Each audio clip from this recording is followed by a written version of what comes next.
I am writing this under an appreciable mental strain, since by tonight I shall be no more.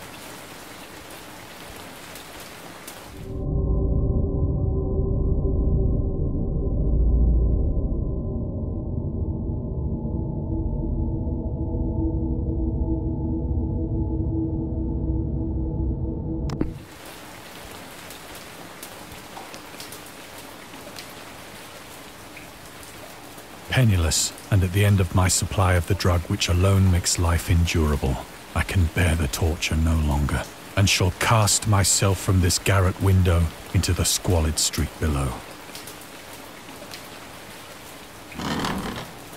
Do not think from my slavery to morphine that I am a weakling or a degenerate. When you have read these hastily scrawled pages, you may guess, though never fully realize, why it is that I must have forgetfulness or death.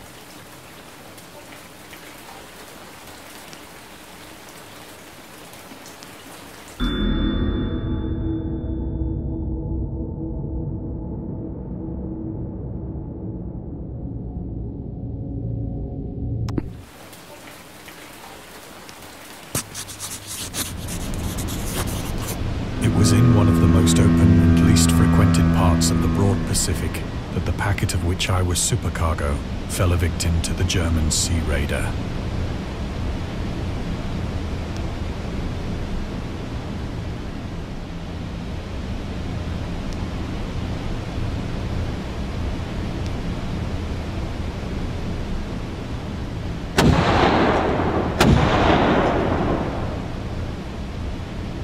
The Great War was then at its very beginning, and the ocean forces of the Hun had not completely sunk to their later degradation.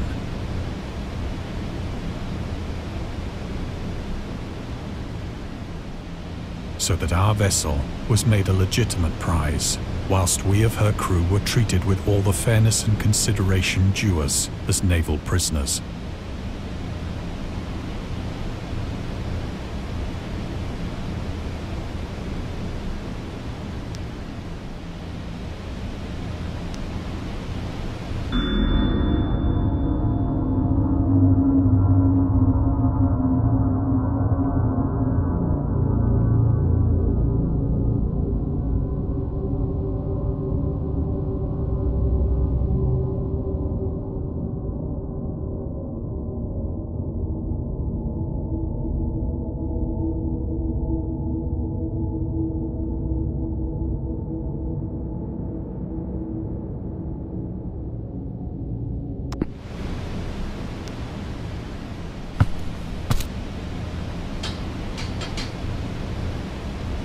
So liberal, indeed, was the discipline of our captors, that 5 days after we were taken, I managed to escape alone, in a small boat, with water and provisions for a good length of time.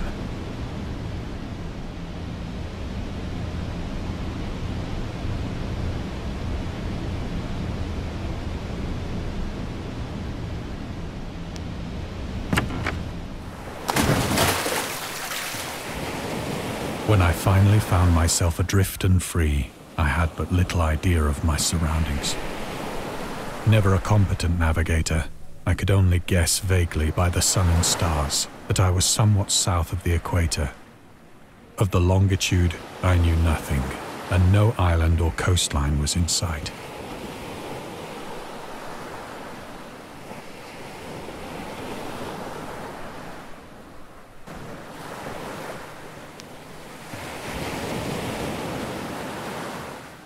The weather kept fair, and for uncounted days I drifted aimlessly beneath the scorching sun, waiting either for some passing ship or to be cast on the shores of some habitable land.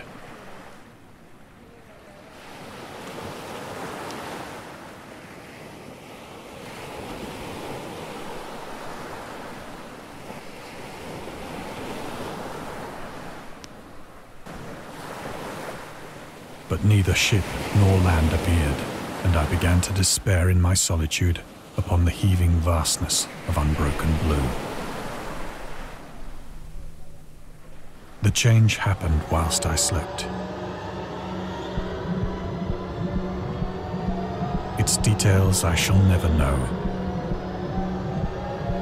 for my slumber, though troubled and dream-infested, was continuous.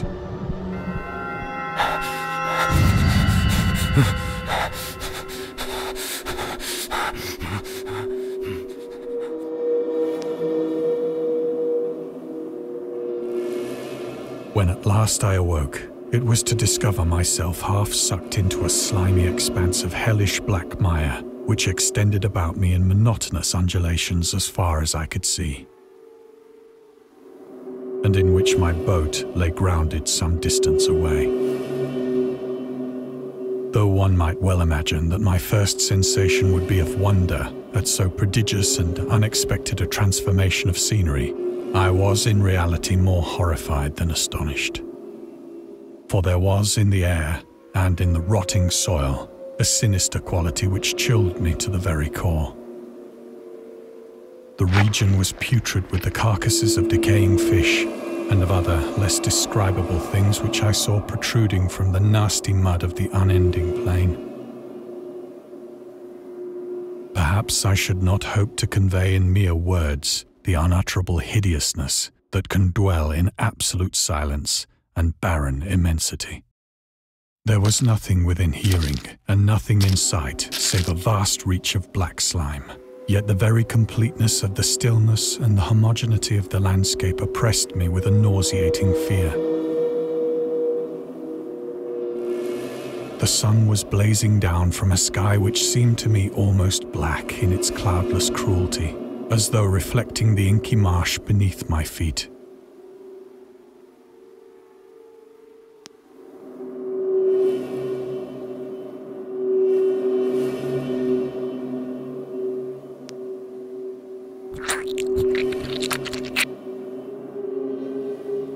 As I crawled into the stranded boat, I realized that only one theory could explain my position.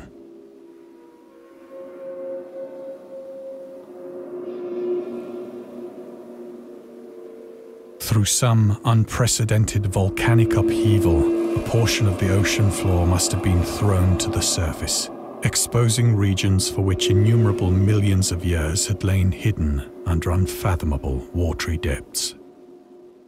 So great was the extent of the new land which had risen beneath me that I could not detect the faintest noise of the surging ocean, straining my ears as I might. Nor were there any seafowl to prey upon the dead things.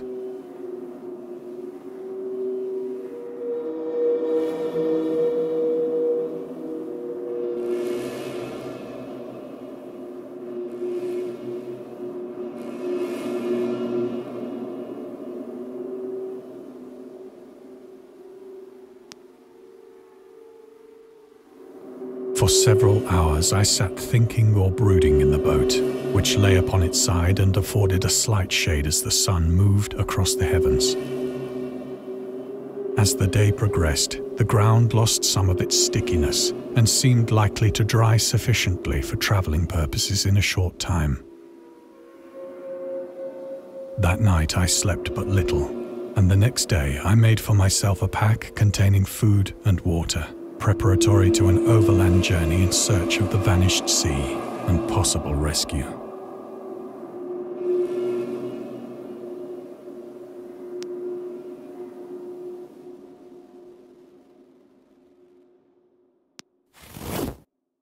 On the third morning, I found the soil dry enough to walk upon with ease. The odor of the fish was maddening, but I was too much concerned with graver things to mind so slight an evil, and set out boldly for an unknown goal.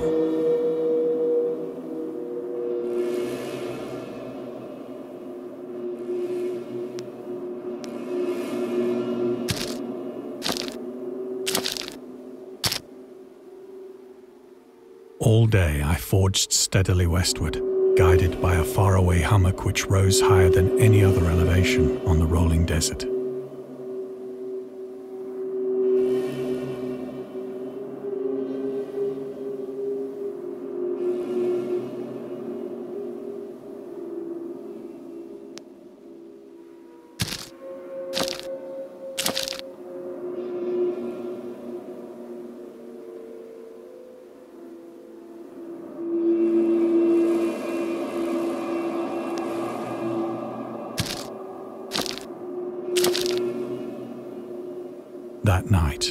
encamped, and on the following day still travelled toward the hummock, though that object seemed scarcely nearer than when I had first espied it.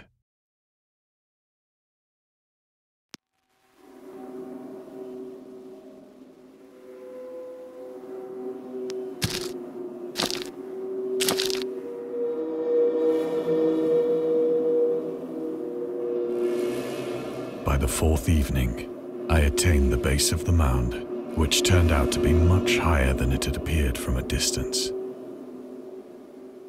An intervening valley setting it out in sharper relief from the general surface. Too weary to ascend, I slept in the shadow of the hill. I know not why my dreams were so wild that night, but ere the waning and fantastically gibbous moon had risen far above the eastern plain, I was awake in a cold perspiration, determined to sleep no more. Such visions as I had experienced were too much for me to endure again. And in the glow of the moon I saw how unwise I had been to travel by day. Without the glare of the parching sun, my journey would have cost me less energy. Indeed, I now felt quite able to perform the ascent which had deterred me at sunset. Picking up my pack, I started for the crest of the eminence.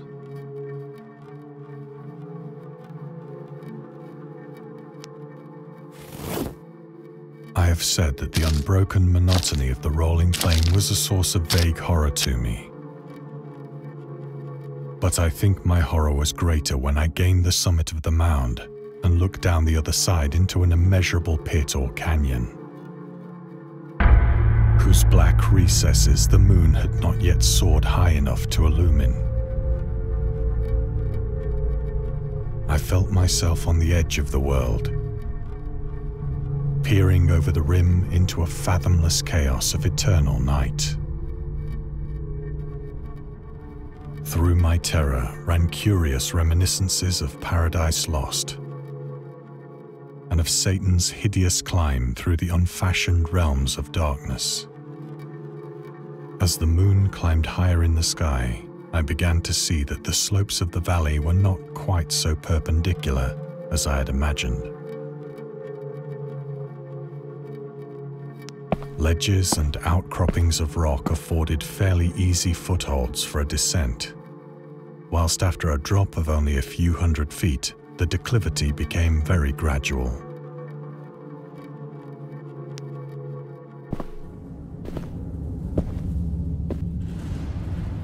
Urged on by an impulse which I cannot definitely analyze, I scrambled with difficulty down the rocks and stood on the gentler slope beneath, gazing into the Stygian deeps where no light had yet penetrated. All at once, my attention was captured by a vast and singular object on the opposite slope, which rose steeply about 100 yards ahead of me. An object that gleamed whitely in the newly bestowed rays of the ascending moon.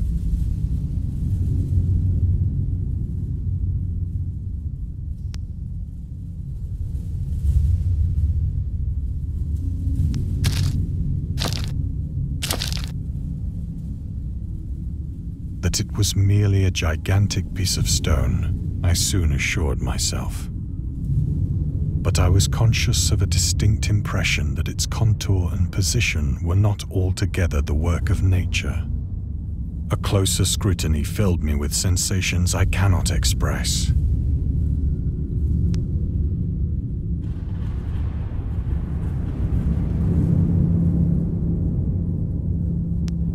For despite its enormous magnitude and its position in an abyss which had yawned at the bottom of the sea since the world was young, I perceived beyond a doubt that the strange object was a well-shaped monolith, whose massive bulk had known the workmanship and perhaps the worship of living and thinking creatures.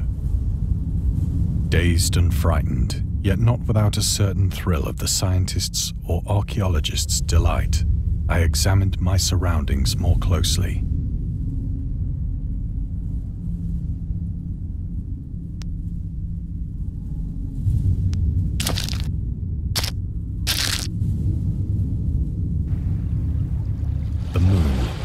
near the zenith shone weirdly and vividly above the towering steeps that hemmed in the chasm, and revealed the fact that a far-flung body of water flowed at the bottom, winding out of sight in both directions and almost lapping my feet as I stood on the slope. Across the chasm, the wavelets washed the base of the Cyclopean monolith, on whose surface I could now trace both inscriptions and crude sculptures.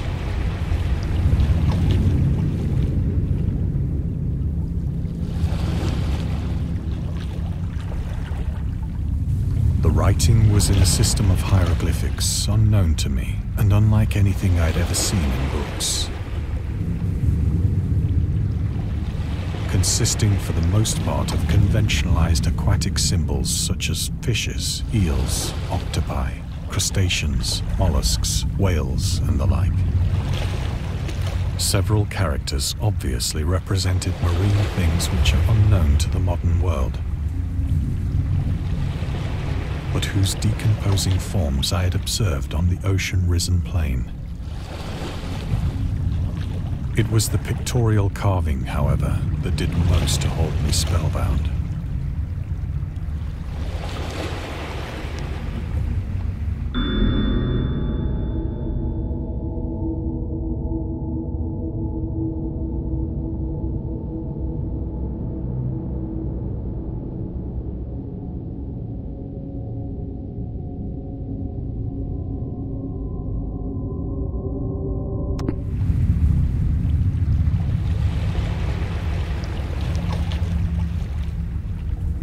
Plainly visible across the intervening water on account of their enormous size were an array of bas-reliefs whose subjects would have excited the envy of a doré.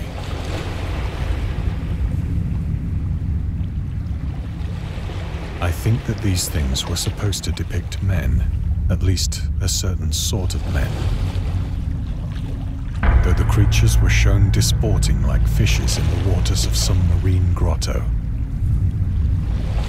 or paying homage at some monolithic shrine which appeared to be under the waves as well. Of their faces and forms I dare not speak in detail, for the mere remembrance makes me grow faint. Grotesque beyond the imagination of a Poe or a Bulwer, they were damnably human in general outline, despite webbed hands and feet, shockingly wide and flabby lips, glassy, bulging eyes, and other features less pleasant to recall. Curiously enough, they seem to have been chiseled badly out of proportion with their scenic background. For one of the creatures was shown in the act of killing a whale, represented as but little larger than himself. I remarked, as I say, their grotesqueness and strange size, but in a moment decided that they were merely the imaginary gods of some primitive fishing or seafaring tribe. Some tribe whose last descendant had perished eras before the first ancestor of the Piltdown or Neanderthal man was born.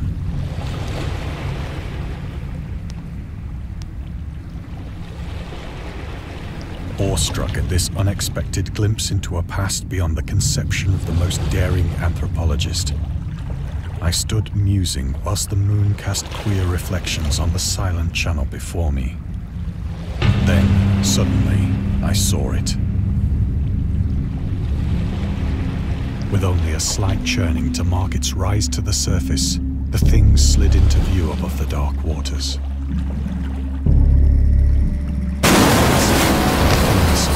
Loathsome, it darted like a stupendous monster of nightmares to the monolith, about which it flung its gigantic scaly arms, while it bowed its hideous head and gave vent to certain measured sounds. I think I went mad then.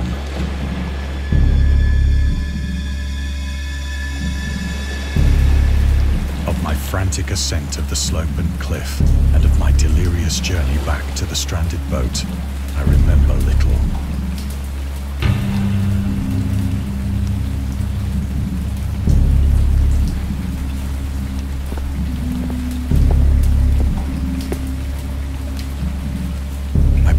sang a great deal and laughed oddly when I was unable to sing.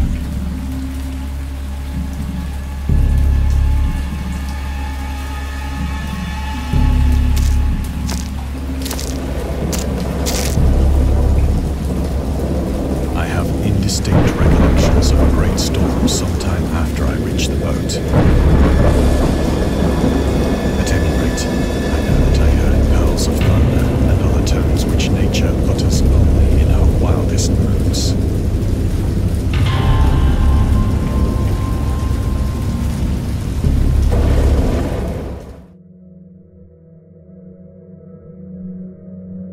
When I came out of the shadows, I was in a San Francisco hospital. Brought thither by the captain of the American ship which had picked up my boat in mid-ocean. In my delirium, I had said much, but found that my words had been given scant attention. Of any land upheaval in the Pacific, my rescuers knew nothing. Nor did I deem it necessary to insist upon a thing which I knew they could not believe.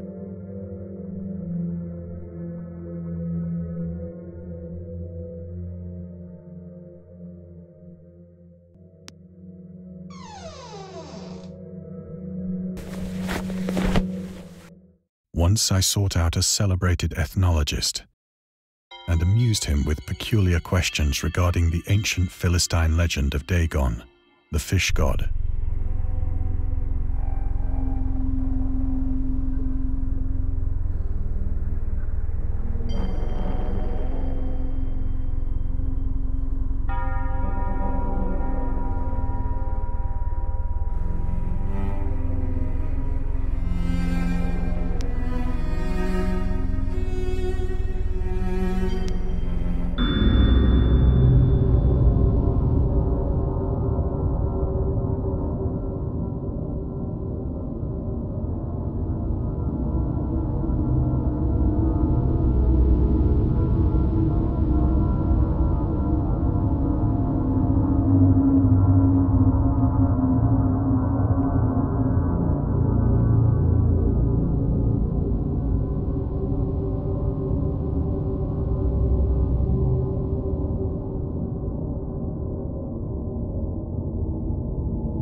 But soon perceiving that he was hopelessly conventional, I did not press my inquiries.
It is at night, especially when the moon is gibbous and waning, that I see the thing.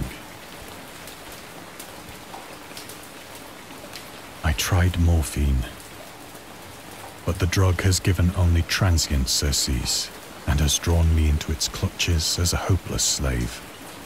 So now I am to end it all, having written a full account for the information or the contemptuous amusement of my fellow men.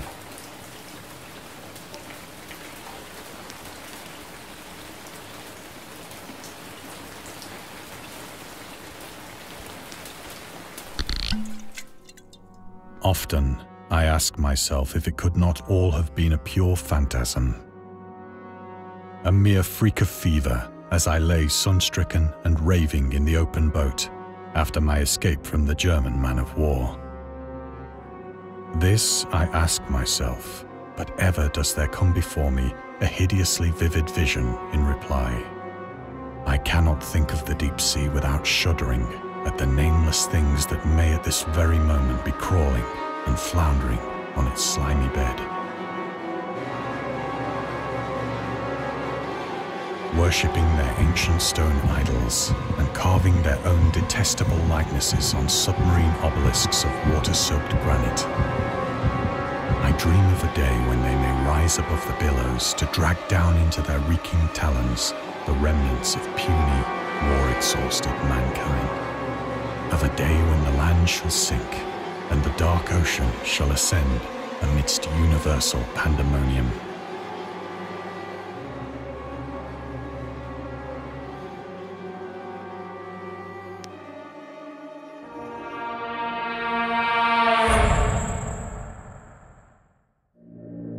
The end is near. I hear a noise at the door, as of some immense slippery body lumbering against it.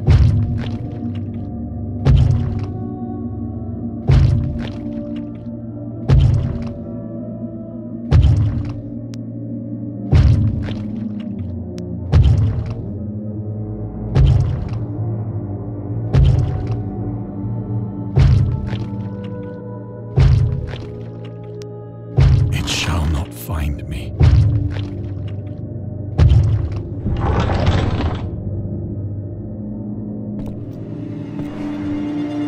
God, that hand!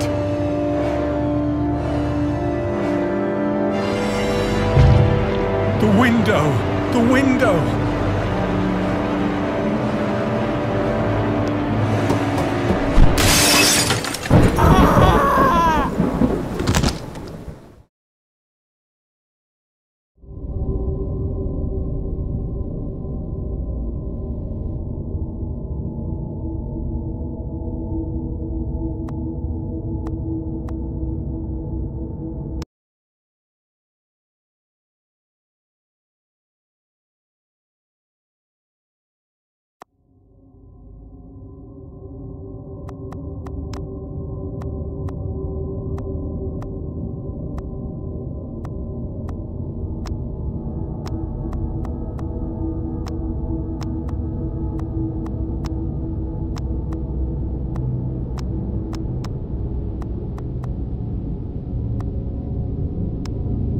I hear a noise at the door,